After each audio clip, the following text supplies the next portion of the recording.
ಡಾಲಾಯ್ತ್ ಅವರ ಸಾರಥ್ಯದಲ್ಲಿ the Friday times news. ದಂಡ ಕಟ್ಟಲು ನಿರ್ಲಕ್ಷ್ಯ ವಹಿಸುತ್ತಿರುವ ಬೈಕ್ ಸವಾರರ ಮೇಲೆ ಕಠಿಣ ಕ್ರಮಕ್ಕೆ ಪೊಲೀಸ್ ಇಲಾಖೆ ಚಿಂತನೆ. ಅವಳಿ ನಗರದಲ್ಲಿ ಕಾನೂನು ಸುವ್ಯವಸ್ಥೆಯ ದೃಷ್ಟಿಯಿಂದ ಅಲ್ಲಲ್ಲಿ ಹೈಟೆಕ್ ಸಿಸಿ ಕ್ಯಾಮೆರಾಗಳನ್ನು ಅಳವಡಿಸಿ ಸಾರಿಗೆ ನಿಯಮಗಳನ್ನು ಉಲ್ಲಂಘಿಸಿದವರಿಗೆ ನೋಟಿಸ್ ದಂಡ ಕಟ್ಟಲು ಥರ್ಡ್ ಐ ಸಮರ್ಪಕವಾಗಿ ಕಾರ್ಯನಿರ್ವಹಿಸುತ್ತಿದೆ. ಆದರೆ ಈವರೆಗೆ ಸುಮಾರು 119 ಬೈಕ್ ಸವಾರರಿಗೆ 10 ರಿಂದ 16 ಬಾರಿ ಪೊಲೀಸರು ನೋಟಿಸ್ ನೀಡಿದರೂ ಈವರೆಗೆ ದಂಡ ಕಟ್ಟದೆ ನಿರ್ಲಕ್ಷಿಸಿದ ಬೈಕ್ ಸವಾರರ ಮೇಲೆ ಕಠಿಣ ಕ್ರಮಕ್ಕೆ ಪೊಲೀಸ್ ಇಲಾಖೆ ಮುಂದಾಗಿದ್ದು, ಬೈಕ್ ಸವಾರರನ್ನ ಬಂಧಿಸಿ ಕೋರ್ಟ್ಗೆ ಹಾಜರುಪಡಿಸಲು ಪೊಲೀಸ್ ಇಲಾಖೆ ಚಿಂತನೆ ನಡೆಸಿದೆ. ಕಾನೂನು ಉಲ್ಲಂಘಿಸಿದ ಬೈಕ್ ಸವಾರರ ಮನೆಗೆ 10 ರಿಂದ 16 ಬಾರಿ ನೋಟಿಸ್ ಕಳುಹಿಸಿದರೂ ದಂಡ ಕಟ್ಟಲು ಮುಂದೆ ಬರದ 119 ಬೈಕ್ ಸವಾರರನ್ನ ಪೊಲೀಸ್ ಇಲಾಖೆ ಪತ್ತೆ ಮಾಡಿದೆ. ಅವರಿಗೆ ದಂಡವನ್ನು ಕಟ್ಟಬೇಕು ಅಥವಾ ಕಠಿಣ ಕಾನೂನು ಕ್ರಮ ಎದುರಿಸಬೇಕು ಎಂದು ಎಚ್ಚರಿಕೆ ನೀಡಿದೆ. ಬೈಕ್ ಸೀಸ್ ಮಾಡುವುದು, ಬೈಕ್ ಸವಾರರನ್ನು ಅರೆಸ್ಟ್ ಮಾಡಿ ಕೋರ್ಟ್ಗೆ ಹಾಜರುಪಡಿಸುವ ಕ್ರಮ ಕೈಗೊಳ್ಳಲಾಗುವುದು ಎಂದು ಎಸ್ಪಿ ಬಿಎಸ್ ನೇಮಗೌಡ ಎಚ್ಚರಿಕೆ ನೀಡಿದ್ದಾರೆ. ಅವಳಿ ನಗರದಲ್ಲಿ ಥರ್ಡ್ ಐ ಪರಿಣಾಮಕಾರಿಯಾಗಿ ಅನುಷ್ಠಾನ ಮಾಡಲಾಗಿದೆ.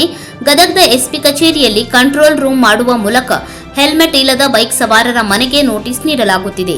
ಕೆಲವು ವಾಹನ ಸವಾರರು ಪೊಲೀಸರಿಗೆ ಚಳ್ಳೆಹಣ್ಣು ತಿನ್ನಿಸುವ ಉದ್ದೇಶದಿಂದ ನಂಬರ್ ಪ್ಲೇಟ್ ಕಾಣದಂತೆ ಹಾಗೂ ನಂಬರ್ ಪ್ಲೇಟ್ನಲ್ಲಿ ಒಂದು ನಂಬರ್ ಬದಲಾವಣೆ ಮಾಡುವ ಮೂಲಕ ಪೊಲೀಸರನ್ನ ಯಾಮಾರಿಸುತ್ತಿದ್ದಾರೆ. ಅಂತವರ ವಿರುದ್ಧ ಪೊಲೀಸ್ ಇಲಾಖೆ ವಿಶೇಷ ಕಾರ್ಯಾಚರಣೆ ಮಾಡಿ 150 ಬೈಕ್ ವಶಕ್ಕೆ ಪಡೆದು ದಂಡವನ್ನು ವಸೂಲಿ ಮಾಡಿದೆ. ನೋಟಿಸ್ ಬಂದವರು ದಂಡವನ್ನು ಕಟ್ಟುತ್ತಿದ್ದಾರೆ. ಇನ್ನು ಮುಂದೆ ನಂಬರ್ ಪ್ಲೇಟ್ ಬದಲಾವಣೆ ಮಾಡಿದ ಸವಾರರ ವಿರುದ್ಧ ಕ್ರಿಮಿನಲ್ ಕೇಸ್ ಹಾಕಲು ಪೊಲೀಸ್ ಇಲಾಖೆ ಸಜ್ಜಾಗಿದೆ. ಈ ಥರ್ಡ್ ಐ ಮುಖಾಂತರ ಆಟೋಮೇಷನ್ ಸೆಂಟರ್ ಮುಖಾಂತರ ನಾವೇನು ಎಲ್ಲ ಸಂಚಾರ ವ್ಯವಸ್ಥೆಯನ್ನು ಸುಧಾರಣೆ ಮಾಡಲಿಕ್ಕೆ ಪ್ರಯತ್ನ ಮಾಡ್ತಾ ಇದ್ದೀವಿ. ಇಲ್ಲಿವರೆಗೆ ಒಟ್ಟು ನಾವು ಸುಮಾರು 24,685 ಪ್ರಕರಣಗಳನ್ನು ದಾಖಲು ಮಾಡಿದ್ದೀವಿ. ಅದರಲ್ಲಿ ಆಲ್ರೆಡಿ ಸುಮಾರು 45 ಲಕ್ಷದಷ್ಟು ದಂಡ ಸಂಗ್ರಹ ಆಗಿದೆ ಮತ್ತು ಸಾಕಷ್ಟು ಬರೀ ಪ್ರಕರಣ ದಾಖಲಿಸೋದಲ್ಲ, ಸಾಕಷ್ಟು ಸಂಚಾರ ವ್ಯವಸ್ಥೆಯಲ್ಲಿ ಸುಧಾರಣೆ ಆಗಿರುವುದು, ಹೆಲ್ಮೆಟ್ ವೇರ್ ಮಾಡೋದು ತಾವು ಎಲ್ಲ ಗಮನಿಸಿದ್ದೀರಿ.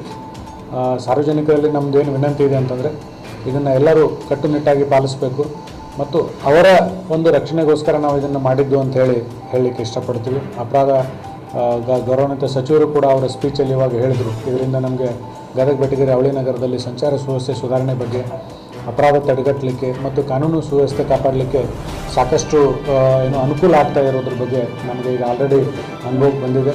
ಆದ್ದರಿಂದ ಸಾರ್ವಜನಿಕ ಬಂಧುಗಳೆಲ್ಲರೂ ಸಹಕಾರ ಮಾಡಬೇಕು. ಕೆಲವರು ರಿಪೀಟೆಡ್ ವಯೋಲೇಟರ್ಸ್ ಇದ್ದಾರೆ, ಮೋರ್ ದ್ಯಾನ್ 5 ಅಫೆನ್ಸಸ್ ಯಾರು ಮಾಡಿದ್ದಾರೆ ಅವ್ರದ್ದೊಂದು ಲಿಸ್ಟ್ ಮಾಡಿ 159 ಜನರದ್ದು 119 ಜನರದ್ದೊಂದು ಲಿಸ್ಟ್ ಮಾಡಿದ್ವಿ. ಕೆಲವರು 16 ಸಾರಿ 15 ಸಾರಿ ಈ ರೀತಿ ಕೆಲವರು ವೈಲೇಟ್ ಮಾಡಿದ್ದಾರೆ. ದಂಡ ಕೂಡ ಬಂದು ಕಟ್ಟಿಲ್ಲ. ಸೊ ಈಗ ಅವರಿಗೆ ಕೊನೆಯ ಎಚ್ಚರಿಕೆ ನಾವು ಕೊಡಲಿಕ್ಕೆ ಇಷ್ಟಪಡ್ತೀವಿ. ತಕ್ಷಣ ಬಂದವರು ದಂಡ ಕಟ್ಟಿ ಅವ್ರ ಕೇಸನ್ನು ಕ್ಲೋಸ್ ಮಾಡ್ಕೋಬೇಕು ಮತ್ತು ಮುಂದೆ ಈ ರೀತಿ ಆಗಲಾರ್ದಂಗೆ ಎಚ್ಚರ ವಹಿಸಬೇಕು. ಇಲ್ಲಾಂದ್ರೆ ನಾವು ಮುಂದೆ ಕಾನೂನಲ್ಲಿರ್ತಕ್ಕಂಥ ಎಲ್ಲ ಕಠಿಣ ಕಾನೂನು ಕ್ರಮಗಳನ್ನು ಅವ್ರ ವಿರುದ್ಧ ತಗೋಬೇಕಾಗ್ತದೆ. ಅದ್ರ ಬಗ್ಗೆ ನಾವು ಇದೊಂದು ಸ್ಪೆಷಲ್ ಡ್ರೈವ್ ಕೂಡ ಮಾಡಿ ಕ್ರಮ ತಗೋಬೇಕಾಗುತ್ತೆ. ಹಾರ್ಡ್ ಸ್ಟೆಪ್ ಕೂಡ ತಗೋಬೇಕಾಗುತ್ತೆ. ಯಾಕಂದರೆ 1 ಸಾರಿ 2 ಸಾರಿ ಇದ್ದವರೆಲ್ಲ ದಂಡ ಕಟ್ಟಿ ಕಾನೂನು ಪಾಲಿಸ್ತಾ ಇದ್ದಾರೆ. ಆದರೆ ಇವರು 16 ಸಾರಿ 15 ಸಾರಿ 14 ಸಾರಿ ವೈಲೇಷನ್ ಮಾಡಿದ್ದಾರೆ. ಮೋರ್ ದೆನ್ 5 ಟೈಮ್ಸ್ ವೈಲೇಟ್ ಮಾಡಿದವರು 119 ಜನರನ್ನು ಐಡೆಂಟಿಫೈ ಮಾಡಿದ್ವಿ. ಸೊ ಅವ್ರ ಮೇಲೆ ತಕ್ಷಣ ಒಂದು ಬರುವ ಸೋಮವಾರದೊಳಗಾಗಿ ಅವರು ದಂಡ ಕಟ್ಟಿ ಕೇಸ್ ಕ್ಲೋಸ್ ಮಾಡ್ಕೊಳ್ಳಿಲ್ಲ ಅಂತಂದರೆ ನಾವು ಮುಂದಿನ ಕಾನೂನು ಪ್ರಕ್ರಿಯೆಯನ್ನು ಜರುಗಿಸಬೇಕಾಗ್ತದೆ. ಯಾಕೆಂದರೆ ಕಾನೂನು ಪಾಲಿಸುವವರಿಗೆ ನಾವು ಸಪೋರ್ಟ್ ಮಾಡುವಾಗ ಕಾನೂನು ಉಲ್ಲಂಘನೆ ಮಾಡೋರ ಮೇಲೆ ಕಠಿಣ ಕ್ರಮ ತೆಗೆದುಕೊಳ್ಳುವಂಥ ಅನಿವಾರ್ಯತೆ ನಮಗಿರ್ತದೆ. ಇಲ್ಲಾಂದರೆ ಎಲ್ಲರೂ ಒಂದೇ ಇದರಲ್ಲಿ ಎಲ್ಲ ಒಂದೇ ರೀತಿ ಟ್ರೀಟ್ ಮಾಡಲಿಕ್ಕೆ ಆಗೋದಿಲ್ಲ. ಅದಕ್ಕೆ ಮಾನ್ಯ ಮಾಧ್ಯಮದ ಸ್ನೇಹಿತರ ಮುಖಾಂತರ ನಾನು ಕೋರ್ಲಿಕ್ಕೆ ಇಚ್ಛಪಡ್ತೀನಿ. ಎಲ್ಲರೂ ಕೂಡ ಇದನ್ನು ಸರಿಯಾಗಿ ಪಾಲಿಸಬೇಕು ಮತ್ತು ಯಾರು ವೈಲೇಟರ್ಸ್ ಮಾಡಿದ್ದಾರೆ ಅವರು ಅದನ್ನು ದಂಡ ಕಟ್ಟಿ ಅವರ ಪ್ರಕರಣಗಳನ್ನು ಮುಕ್ತಾಯ ಮಾಡ್ಕೋಬೇಕು. ಸೊ ಇದನ್ನು ಇನ್ನೂ ಹೆಚ್ಚಿನ ರೀತಿಯಲ್ಲಿ ಎಫೆಕ್ಟಿವ್ ಆಗಿ ಮಾಡಲಿಕ್ಕೆ ನಾವೆಲ್ಲ ಪ್ರಯತ್ನಗಳನ್ನು ಮಾಡ್ತಾಯಿದ್ದೀವಿ. ಅದಕ್ಕೆ ಎಲ್ಲರದ್ದು ಸಹಕಾರ ಇರಲಿ ಅಂತ ನಾನು ಬಯಸ್ತೀನಿ. ಅದು ವಾರಂಟ್ ಇಶ್ಯೂ ಮಾಡಿಸ್ತೀವಿ ಕೋರ್ಟಿಂದ. ವಾರಂಟ್ ಇಶ್ಯೂ ಮಾಡಿಸಿ ಫರ್ದರ್ ಅಂದರೆ ಮತ್ತೆ ಕಾನೂನು ಮುಂದಿನ ಪ್ರಕ್ರಿಯೆಗಳಿದೆ. ಚಾರ್ಜ್ ಶೀಟ್ ಕೊಟ್ಟು ಕೋರ್ಟಿಂದ ವಾರಂಟ್ ಇಶ್ಯೂ ಮಾಡಿಸಿ ಅವ್ರನ್ನ ಕೋರ್ಟಿಗೆ ಪ್ರೊಡ್ಯೂಸ್ ಮಾಡೋಂಥ ವ್ಯವಸ್ಥೆ ಮಾಡ್ತೀವಿ. ಅದಕ್ಕೆ ನೀವು ಮೊನ್ನೆ ಕೂಡ ಒಂದು ಡ್ರೈವ್ ಮಾಡಿದ್ದೀವಿ. ಸ್ಪೆಷಲ್ ಯಾರು ಡಿಫೆಕ್ಟಿವ್ ನಂಬರ್ ಪ್ಲೇಟನ್ನು ಯೂಸ್ ಮಾಡ್ತಾ ಇದ್ದಾರೆ ಅವ್ರ ಮೇಲೆ ಕರಿದಾರ ಕೊಟ್ಟಿವಿ. ಆಲ್ಮೋಸ್ಟ್ 150 ಬೈಕ್ಗಳನ್ನು ಸೀಸ್ ಮಾಡಿವಿ. ಸೊ ರೆಕ್ಟಿಫೈ ಮಾಡಿ ಅವ್ರು ಫೈನ್ ಕಟ್ಟಿದ ಮೇಲೆ ಅದನ್ನು ಬೈಕ್ಗಳನ್ನು ಬಿಟ್ಟಿವಿ. ಇದು ಪೊಲೀಸ್ ಜೊತೆ ಕಣ್ಣು ಮುಚ್ಚಾಲೆ ಆಟ ಆಡೋದು ಬೇಡ. ನಾವು ಯಾರು ಸಲುವಾಗಿ ಮಾಡ್ತಾ ಇದೀವಿ ಅನ್ನೋದು ಅರ್ಥ ಮಾಡ್ಕೋಬೇಕು. ಈಗ ನಮಗೆ ಅವ್ರಿಗೇನು ದಂಡ ಹಾಕೋದ್ರಿಂದ ಅಥವಾ ಅವ್ರಿಗೆ ಫೈನ್ ಹಾಕೋದು ನಮಗೇನು ಖುಷಿ ಆಗುವಂಥದ್ದಲ್ಲ. ಒಂದು ವ್ಯವಸ್ಥಿತವಾದ ಒಂದು ಸಮಾಜ ನಿರ್ಮಾಣ ಆಗಲಿ ಅಂತ. ಈ ಕಾನೂನು ಪಾಲಿಸೋರಿಗೊಂದು, ಕಾನೂನು ಪಾಲಿಸಿದವ್ರಿಗೊಂದು ಎಲ್ಲ ಒಂದೇ ಆಗಬಾರ್ದು. ಸೊ ಅವರು ಅದನ್ನು ಅರ್ಥ ಮಾಡ್ಕೋಬೇಕು. ಹೆಲ್ಮೆಟ್ ಕಂಪಲ್ಸರಿ ಮಾಡೋದ್ರಿಂದ ಅವ್ರಿಗೆ ಉಪಯೋಗ ಇದೆ. ಇತ್ತೀಚೆಗೆ ಆಗ್ತಾ ಇರುವಂಥ ಆಕ್ಸಿಡೆಂಟ್ಗಳಲ್ಲಿ ನೋಡಿದ್ರೆ ನೀವು ಹೆಲ್ಮೆಟ್ ಇಲ್ಲ ಅಂದರೆ ಸೀದಾ ಹೆಡ್ ಇಂಜುರಿ ಆಗಿ ಡೆತ್ ಆಗಿರುವಂಥ ಎಲ್ಲ ಉದಾಹರಣೆ ಇದೆ. ಆ ಜೀವ ವಾಪಸ್ ತರಲಿಕ್ಕೆ ಆಗೋದಿಲ್ಲ, ನಾವು ತರಲಿಕ್ಕೆ ಆಗೋದಿಲ್ಲ, ಯಾರೂ ತರಲಿಕ್ಕೆ ಆಗೋದಿಲ್ಲ. ಆ ನಿಟ್ಟಿನಲ್ಲಿ ನಾವು ಮಾಡ್ತಾಯಿದ್ವಿ. ಎಲ್ಲ ಕಡೆ ಆಕ್ಸಿಡೆಂಟ್ ಕೇಸಸ್ಗಳು ಜಾಸ್ತಿ ಆಗ್ತಾ ಇವೆ. ಅದರಲ್ಲಿ 70 to 80% ಟೂ ವೀಲರ್ ಆಕ್ಸಿಡೆಂಟ್ಸ್ ಇದೆ. ಟೂ ವೀಲರ್ ಆಕ್ಸಿಡೆಂಟಲ್ಲೂ ಕೂಡ ಡೆತ್ಸ್ ಆಗಿರೋದು ಹೈಯೆಸ್ಟ್ ವಿತೌಟ್ ಹೆಲ್ಮೆಟ್. ನಾನು ಈಗ ಜಿಲ್ಲೆದೆಲ್ಲ ಒಂದು ಅನಲೈಸ್ ಮಾಡಿದ್ದೀನಿ. ಇನ್ನೊಂದು ಸ್ವಲ್ಪ ದಿವಸದಲ್ಲಿ ತಮಗೆಲ್ಲ ಒಂದು ಡಾಕ್ಯುಮೆಂಟ್ಸ್ ಕೊಡ್ತೀನಿ. ಹೈಯೆಸ್ಟ್ ಆಕ್ಸಿಡೆಂಟ್ಸ್ಗಳಾಗೋದು ಟೂ ವೀಲರ್ ಮತ್ತು ಟೂ ವೀಲರಲ್ಲಿ ಮತ್ತು ಫೋರ್ ವೀಲರಲ್ಲಿ. ಟೂ ವೀಲರಲ್ಲಿ ಹೆಲ್ಮೆಟ್ ಇಲ್ಲದೆ ಡೆತ್ ಆಗಿರೋದು ಜಾಸ್ತಿ. ಫೋರ್ ವೀಲರಲ್ಲಿ ಯಾರು ಸೀಟ್ ಬೆಲ್ಟ್ ಹಾಕಿಲ್ಲಲ್ಲ ಅವ್ರದ್ದು ಗ್ರೀವಿಯಸ್ ಇಂಜುರೀಸು ಮತ್ತು ಡೆತ್ಸ್ ಆಗಿರೋ ಚಾನ್ಸ್ ಇದೆ. ಯಾಕಂದರೆ ಸೀಟ್ ಬೆಲ್ಟ್ ಇರಲಿಲ್ಲ ಅಂದರೆ ಏರ್ ಬ್ಯಾಗ್ ಓಪನ್ ಆಗೋದಿಲ್ಲ. ಆಮೇಲೆ ಏರ್ ಬ್ಯಾಗ್ ಓಪನ್ ಆಗೋದು ಒಂದು ಕಡೆ, ಇವ್ರಿಗೆ ಗ್ರಿಪ್ ಇರೋದಿಲ್ಲ. ಈಗ ಡ್ರೈವರ್ ಕಡೆ ಸ್ಟೇರಿಂಗ್ ಇರ್ಕೊಬಿಟ್ಟು ಅಕ್ಕಪಕ್ಕ ಕುಂತವ್ರ ಕಡೆ ಏನಿರ್ತದೆ. ಸೊ ಏನಾದರೂ ಒಂದು ನಿಯಮಗಳನ್ನು ಮಾಡಿದ್ದಾರೆ ಅಂತಂದರೆ ಅದು ಅವ್ರಿಗೆ ಒಳ್ಳೇದಾಗಲಿ ಅಂತಾನೆ.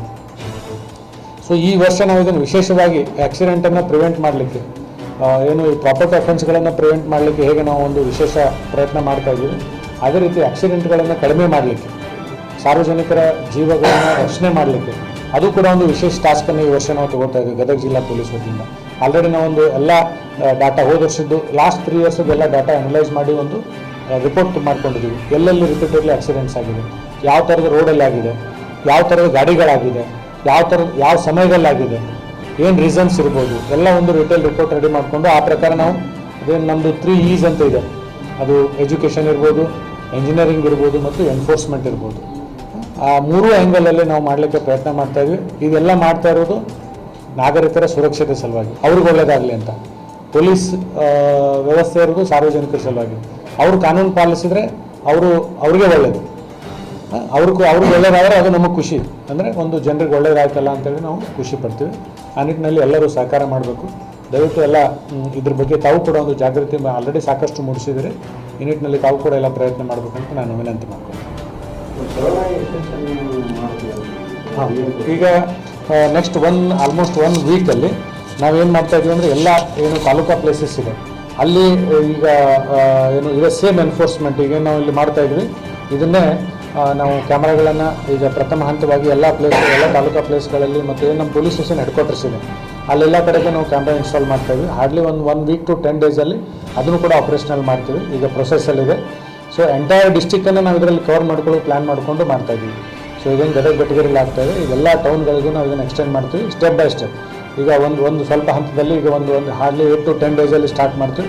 ಮತ್ತು ಅಲ್ಲಿ ಗದಗದಲ್ಲಿ ಹೇಗೆ ಮಾಡಿದ್ವಿ ಅಲ್ಲಿ ಇನ್ನೂ ಕೂಡ ಅದನ್ನು ಎಕ್ಸ್ಪಾಂಡ್ ಮಾಡ್ತೀವಿ. ಗದಗ ಬೆಟಗೇರಿಯಲ್ಲಿ ಹೇಗೆ ಮಾಡಿ ಆ ರೀತಿ ಅಲ್ಲಿ ಕೂಡ ಎಕ್ಸ್ಪಾಂಡ್ ಮಾಡ್ತೀವಿ. ಏನೂ ಕೊರತೆ ಇಲ್ಲ. ಮೊನ್ನೆ ಜಿಲ್ಲಾ ಮಂತ್ರಿಗಳು ಗೌರವಾನ್ವಿತ ಸಚಿವರು ನಮಗೆ ಸಪೋರ್ಟ್ ಮಾಡಿದ್ದಾರೆ. 2ನೇ ಹಂತಕ್ಕೂ ಕೂಡ ಅವರು ನಾವು ಫೇಸ್ 2 ಮಾಡಲಿಕ್ಕೆ ಪ್ಲ್ಯಾನ್ ಮಾಡಿದ್ವಿ. ಅದಕ್ಕೂ ಕೂಡ ಫಂಡ್ಸ್ ಕೊಡಲಿಕ್ಕೆ ಎಲ್ಲ ವ್ಯವಸ್ಥೆಯನ್ನು ಮಾಡಿದ್ದಾರೆ. ಮೊನ್ನೆ ಗೃಹ ಸಚಿವರ ಜೊತೆ ಮಾತಾಡ್ಕೊಂಡಿದ್ದಾರೆ. ಸೊ ಅದನ್ನು ಕೂಡ ನಾವು ಯಾವುದೇ ಫಂಡ್ ಕೊರತೆ ಇಲ್ಲದಂಗೆ ಇಂಪ್ಲಿಮೆಂಟ್ ಮಾಡಲಿಕ್ಕೆ ವ್ಯವಸ್ಥೆ ಮಾಡ್ತೀವಿ. ಈಗ ಇಂಡಿವಿಜುವಲ್ ಎಲ್ಲ ಅಫೆನ್ಸ್ಗಳಿಗೂ ದಂಡ ಹಾಕಬೇಕಾಗ್ತದೆ. ಸೊ ಈಗ ಅವರು ಅದನ್ನು ಮಾಡಲಿಲ್ಲ ಅಂತಂದರೆ ನೆಕ್ಸ್ಟ್ ನಾವು ಅವ್ರಿಗೆ ವಾರಂಟ್ ಇಶ್ಯೂ ಮಾಡಿಸಿ ಕೋರ್ಟಿಂದ ಅರೆಸ್ಟ್ ಮಾಡಿ ಕೋರ್ಟ್ ಮುಂದೆ ಪ್ರೊಡ್ಯೂಸ್ ಮಾಡಬೇಕಾಗ್ತದೆ. ಸೊ ಇದು ಒಂದು. ಇನ್ನು ಕೆಲವರು ತಪ್ಪಿಸ್ಲಿಕ್ಕೆ ಏನು ಮಾಡ್ತಾ ಇದ್ದಾರೆ, ನಂಬರ್ ಪ್ಲೇಟ್ ಬೇರೆ ಹಾಕೋದು ಅಥವಾ ಮತ್ತೊಂದು ಮಾಡ್ತಾ ಇದ್ದಾರಲ್ಲ, ನಾವು ಏನು ಪ್ಲ್ಯಾನ್ ಮಾಡಿದ್ವಿ, ಏನಾದರೂ ಫೇಕ್ ನಂಬರ್ ಹಾಕಿದರೆ ಕ್ರಿಮಿನಲ್ ಕೇಸ್ ರಿಜಿಸ್ಟರ್ ಮಾಡೋಣ ಅಂತ. ಚೀಟಿಂಗ್ ಇದು ಕ್ಲಿಯರ್ ಕಟ್ ಫೋರ್ಜರಿ ಮತ್ತು ಚೀಟಿಂಗ್ ಆಗ್ತದೆ. ಬರೀ ಇದು ಅಲ್ಲ, ಮೋಟರ್ ವೆಹಿಕಲ್ ವೈಲೇಷನ್ ಅಷ್ಟೇ ಅಲ್ಲ ಇದು cheating to the government. Fake number plate ಹಾಕೋದು ಇದೆಯಲ್ಲ. ಸೊ ನಾವು ಅದನ್ನು ಕೂಡ ವೆರಿಫೈ ಮಾಡ್ತೀವಿ. ಬೈಕೇ ಸೀಸ್ ಮಾಡಿಬಿಡು. ಆಮೇಲೆ ಇವರು ಕೂಡ ಪುನಃ ದಂಡ ಕಟ್ಟು ವೈಲೇಟ್ ಮಾಡಿದ್ರು ಅಂತಂದರೆ ಅವ್ರದ್ದು ವಾಹನಗಳನ್ನು ಸೀಸ್ ಮಾಡಲಿಕ್ಕೆ ಕ್ರಮ ತಗೋತೀವಿ. ಸೊ ಈ ರೀತಿ ನಾವು ಅಂದರೆ ಸ್ಟೆಪ್ ಬೈ ಸ್ಟೆಪ್ ತೊಗೊಳ್ತಾ ಹೋಗ್ತೀವಿ. ಕಂಪ್ಲೀಟ್ಲಿ ಅವರು ಅದಕ್ಕೆ ಇದು ಮಾಡಿಲ್ಲ, ನೆಕ್ಸ್ಟ್ ಫರ್ದರ್ ಮೋಸ್ಟ್ ಸ್ಟೆಪ್ಸ್ ಅಂದರೆ ಅದನ್ನು ತಗೊಳ್ತೀವಿ. The Friday times news Gadag.